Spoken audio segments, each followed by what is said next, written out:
All right, welcome back. Before we get to our next conversation that has to do with some gentlemen, military men, colonels in that sense, in 1995, they were alleged to be involved in that phantom coup.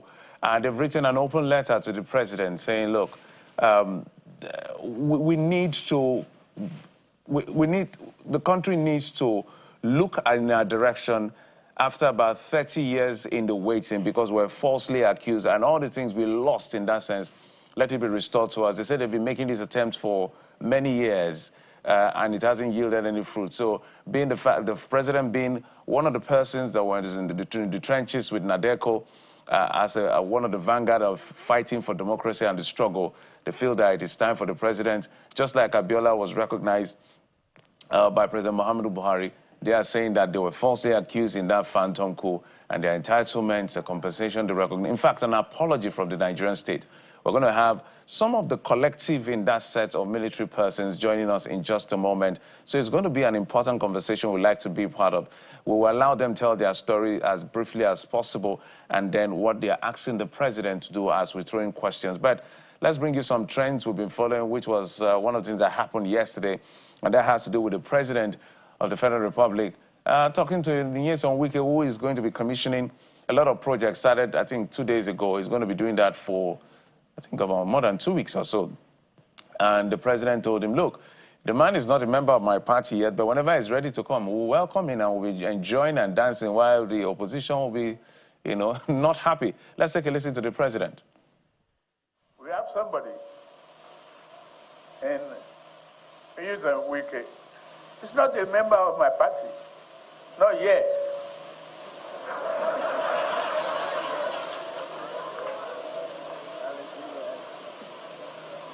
But the day he changes his mind and registered with Progressive, we will welcome him.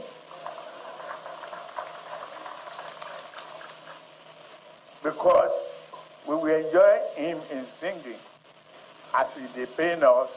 He dey sweet us. As he dey pain them, he dey sweet us. As he dey sweet us, he go dey pain them. Thank you very much.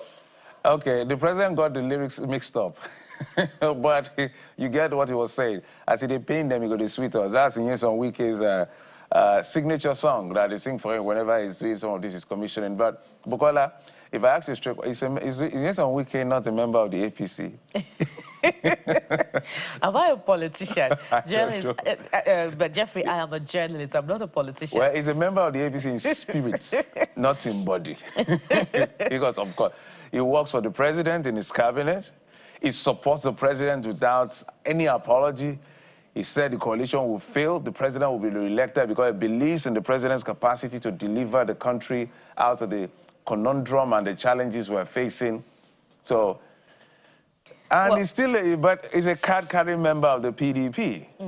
If we have, by my count now, about 3 repentant anti-Tinumbuists from 2022, well, Mr. Nyesom Wike, if he defects tomorrow, it's not a surprise. It won't be a surprise. No, in my head, he's already a member of the APC. It's just a matter of time. That's how my brain is working. But the president has spoken and said, Nyesom Wike, in case you're not thinking, start thinking.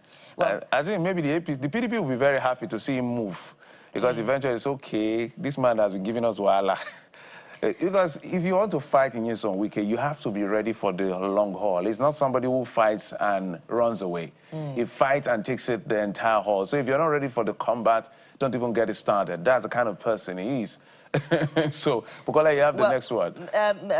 Mr. President only made a formal announcement of a series, I believe, of informal events that have been taking place behind closed doors since 2023. By the way, if you consider the results of the presidential results, the results of the presidential election of Rivers State in the 2023 election. But talking about what you're also talking about online, there's also that event from yesterday that transpired at the airport. Senator Adams Oshiomhole, former national chairman of the APC, was reportedly said to have missed his flight somewhat, and this led to some form of ruckus at the airport. But let's see what exactly happened. they are saying that it's overbooked. That's right.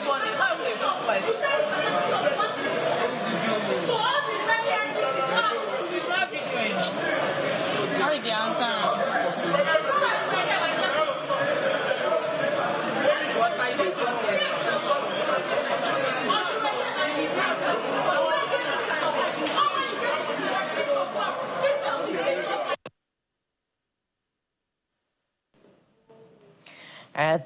There you have it. The senator representing Edo North was said to have missed his flight, and then this led to him disrupting flight schedules at the Lagos airport. But Air Peace, by the way, has responded to the position expressed by Senator Adams Oshomole, saying that they're challenging him to provide evidence of its officials shortchanging passengers. Air Peace later alleged that the senator clashed with its staff and disrupted flight operations simply because he missed his flight.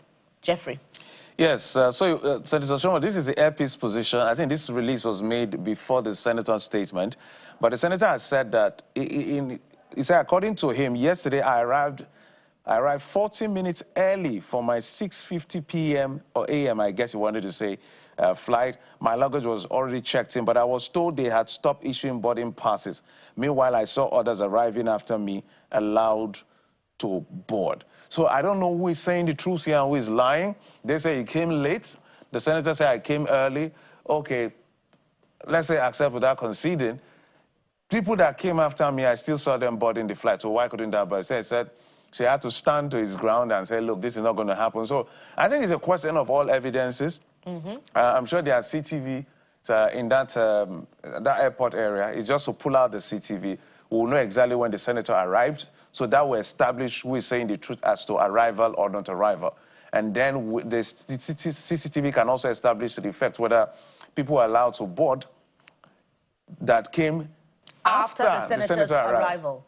So this is why we advocate for CCTV everywhere. CCTV is going to be the biggest closure to this argument, because now Air Peace has a position. Senator, he didn't arrive early. All of the things they said, Senator said, I arrived early. Let's say I even arrived late, for instance. Okay, you allow people coming. But he said he arrived 40 minutes. It was very specific. 40 minutes before before the flight. But he wasn't allowed to check in. So he had to disrupt it, block the departure for nobody to leave.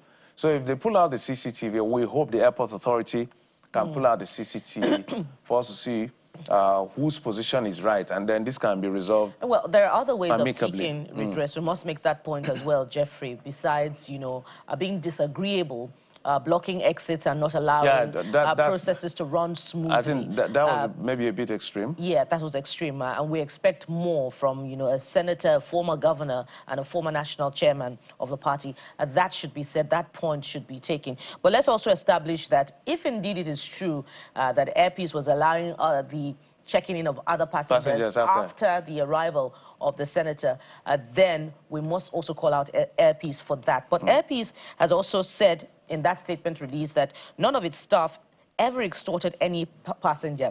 It said, in fact, no ticket was sold after the closure of checking on that flight, because this has become a public issue, a matter of public concern.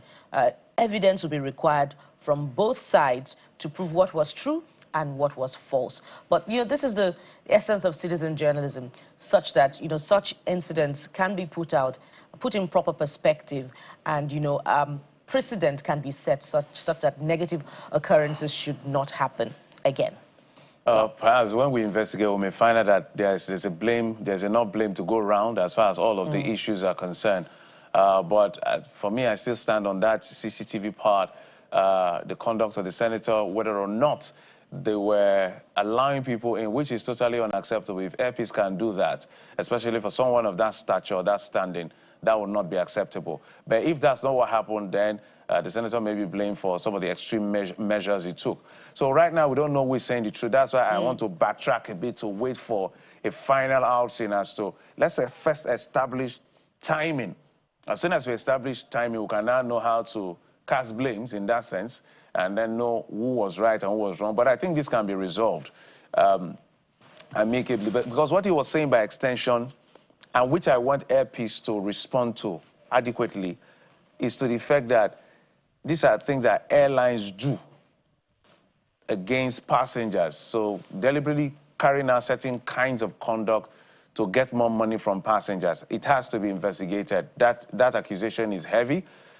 Is because he cited an instance of a particular lady who missed her flight, who had to now pay from about 100,000 plus to about 200,000 plus. So he's going to petition the aviation minister. So I don't know who's saying the truth here. Let's just get the CCTV and we'll be able to know who's to blame eventually. But if, from what we see, there's enough blame to go around against the senator and against Air Peace as far as this conversation is concerned. But we hope that this can be resolved. We'll take a quick break now. When we come back, as soon as we get ready with the retired colonels, we'll get them on the conversation. But we also have some young people that will be joining us. You know, we talk about democracy, the future. Let's now talk to the successor generation, the people that will hold the heritage of our country in the nearest future. Join us again in just a moment. We'll be right back.